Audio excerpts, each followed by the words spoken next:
50க்கும் மேற்பட்ட உலக நாடுகளில் 100 கோடிக்கும் அதிகமான ஆகாயம் தமிழ் பார்வையாளர்களுக்கு பேரன்பும் திருநன்றியும்.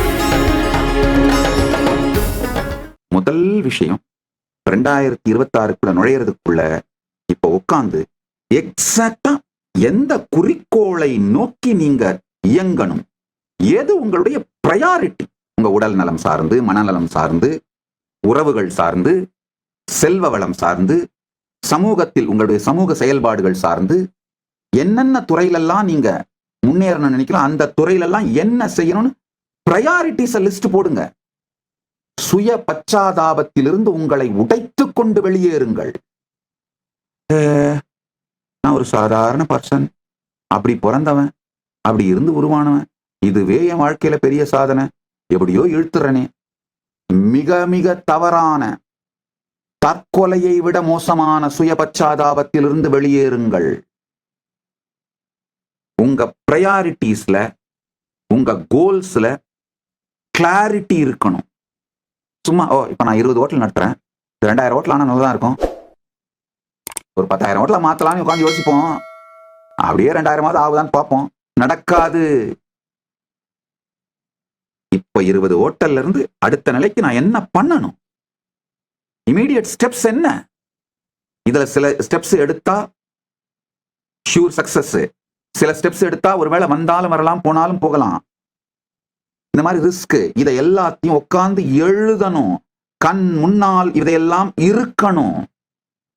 உங்களுடைய பிரையாரிட்டிஸ், அதுல வரப்போற ரிஸ்க், பயம், பயமின்மை, இதை தாண்டி நிஜம் அப்படிங்கிறத பார்ப்பது எது நிதர்சனம், நிஜம் அப்படிங்கிறத பார்க்கணும்.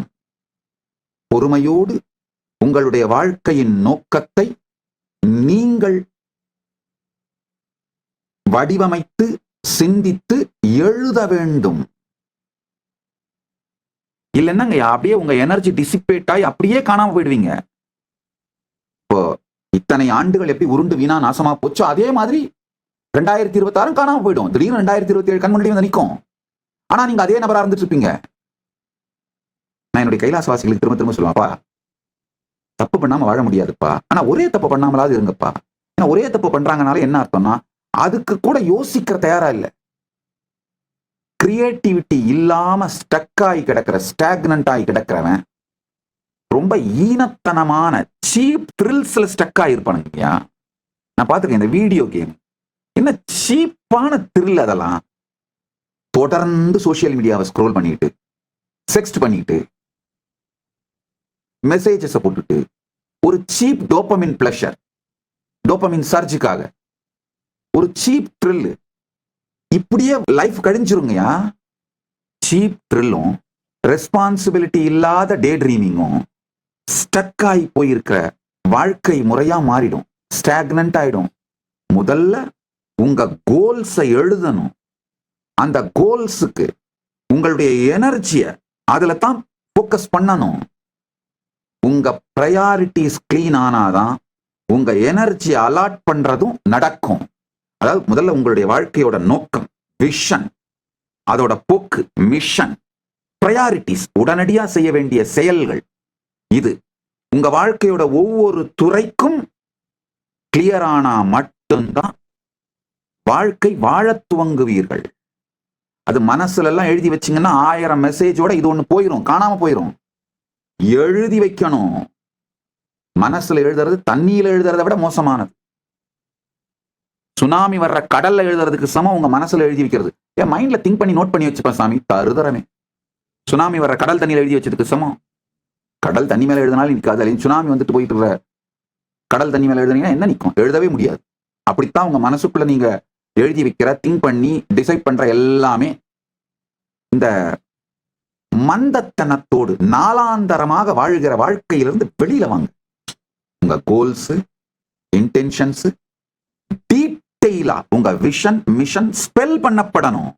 வார்த்தைகளாலே முதலில் வடிவமைக்கப்பட வேண்டும். அது எழுத்தாக பேப்பர்ல வரணும். டிஜிட்டலா இருந்தா கூட அதை உட்காந்து டெலீட் பண்ணிட்டு, எடிட் பண்ணிட்டு, ஆல்டர் பண்ணிட்டு இருப்பீங்க. பேப்பர்ல வரணும். உங்களுடைய பிரையாரிட்டிஸ் உங்களுக்கு கிளீன் ஆனாலே உங்களுடைய சக்தி அதை நோக்கி ஓடுவது கிளீன் ஆயிடும். அதை நோக்கி உங்க சக்தியை இயக்குவது, செலுத்துவது ரொம்ப சகஜமா, இனிமையா, எளிமையா இருக்கும். உங்க வாழ்க்கையை நடத்துறது, ஞானம் அடையிறது ரெண்டுமே ஒண்ணுதாங்க. உங்க இருப்பு முழுமையாகிறது பரமசிவன் ஞானம். அந்த பரமசிவன் ஞானம் வெளிப்பட்டு வாழ்க்கையில சகலவிதமான வெற்றியோடு ஆனந்தமாக வாழ்வது பரமசிவ விஞ்ஞானம். இது ரெண்டையும் செய்யும் பொழுது உங்களுக்குள்ள பொங்குற பரமசிவ பக்தி, இந்த மூணும் சேர்ந்ததுதான் பரமாத்வைத்தம். அதனால முதல்ல உங்களுக்குள்ள உங்க கான்சியஸ்னஸும், உணர்வும், உணர்ச்சிகளும், மனமும் உங்கள் வாழ்க்கையை பற்றி, நோக்கத்தை பற்றி, போக்கை பற்றி, விஷன் மிஷனை பத்தி தெளிவாகணும். டெசிஷன்ஸ் வித் பிரிசிஷன் நடக்க ஆரம்பிச்சதுன்னா உங்க மனம் உண்மையிலேயே தேவையான விஷயங்களில் போக்கஸ் பண்ண ஆரம்பிக்கும். தேவையில்லாத சீப் த்ரில்ல இருந்தெல்லாம் உங்களை நீங்களே விடுபடுத்திப்பீங்கயா. டீப்பர் இன்டென்ஷன்ஸ், ரியல் இன்டென்ஷன்ஸ், அந்த டீப்பர் இன்டென்ஷன்ஸோட உங்களை அலைன் பண்ணிக்கோங்க.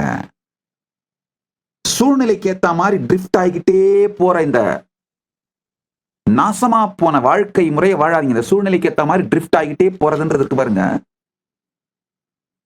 ஏன் ஒரு நாள் கழிந்தது அப்படின்னு தெரியலன்னா, ஏன் ஒரு வாரம் கழிந்ததுன்னு தெரியாது, ஏன் ஒரு வாரம் கழிந்ததுன்னு தெரியாத மனநிலையில இருந்தீங்கன்னா, ஏன் ஒரு மாதம் கழிந்ததுன்னு தெரியாது, ஏன் ஒரு மாதம் கழிந்ததுன்னு தெரியாத மனநிலையில இருந்தீங்கன்னா, ஏன் ஒரு வருடம் கழிந்ததுன்னு தெரியாது. கழிந்ததுன்னு மட்டும்தான் தெரியும். உடம்பு கிழமா போயிட்டு இருக்குன்னு மட்டும்தான் தெரியும். உடம்புக்கு இருந்த பல்வேறு கெப்பாசிட்டிஸ் ஒன்னொன்னா போயிட்டு இருக்குன்னு தான் தெரியும். திடீர்னு மெதுவா அந்த டைஜஷன் கெப்பாசிட்டி குறைய ஆரம்பிக்கும், ஸ்டாமினா குறைய ஆரம்பிக்கும், எனர்ஜி லெவல் குறைய ஆரம்பிக்கும், பிபி ஏற ஆரம்பிக்கும், சுகர் லெவல் ஏற ஆரம்பிக்கும். அந்த வயது கழிவதனாலே, நாட்கள் கழிவதனாலே, ஆண்டுகள் கழிவதனால உடம்புல ஏற்படுற அந்த மாற்றங்கள்லாம் நடக்க ஆரம்பிக்கும். அது இயற்கை மாற்றம் சொல்ல மாட்டேன். உங்களுடைய மூட மனத்தாலே செய்யப்படுகின்ற மாற்றங்களை இயற்கை மாற்றம்னு சொல்ல மாட்டேன். இயற்கையில் நீங்க இயற்கையோடு மட மனத்தின் மாயையை அனுமதிக்காது இருந்தீர்களானால், இயற்கையா வாழ்ந்தீர்களானால், பரமசிவ பரம்பொருள் சொல்லுகின்ற அந்த நித்திய யவ்வனம், குன்றாத இளமையோடு இருப்பீங்க. ஸ்டாக்னன்டான லைஃப்னாலே உங்க மனம் அளவுக்கு மீறி உங்க வாழ்க்கையில தலையிட்டு கால் வைக்கிற இடத்துல எல்லாம் கண்ணி வெடி வைக்கிறாங்கன்னு சொல்றாங்க பாத்தீங்களா? அது வேற யாரும் வைக்கிறது இல்லை. நீங்க எங்க கால் வைக்கிறீங்கன்னு உங்களுக்கு மட்டும் தான் தெரியும். கால் வைக்கிற இடத்துல எல்லாம் கண்ணி வெடி இருக்குன்னா அது நீங்களே உங்களுக்கு வச்சுக்கிறது தான், வேற யாரும் கிடையாது.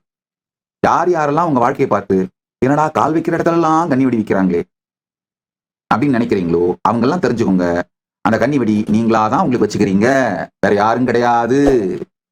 ஆப்ப தேடி தேடி போய் உட்கார்ந்துட்டு, தேடி போய் உட்கார்றதையும் மறந்துட்டு சுத்தி இருக்கவனுங்களெல்லாம் திட்டிட்டு இருந்தா அது இன்னொரு ஆப்பா மாறுமே தவிர வேற எங்கேயும் முடியாது.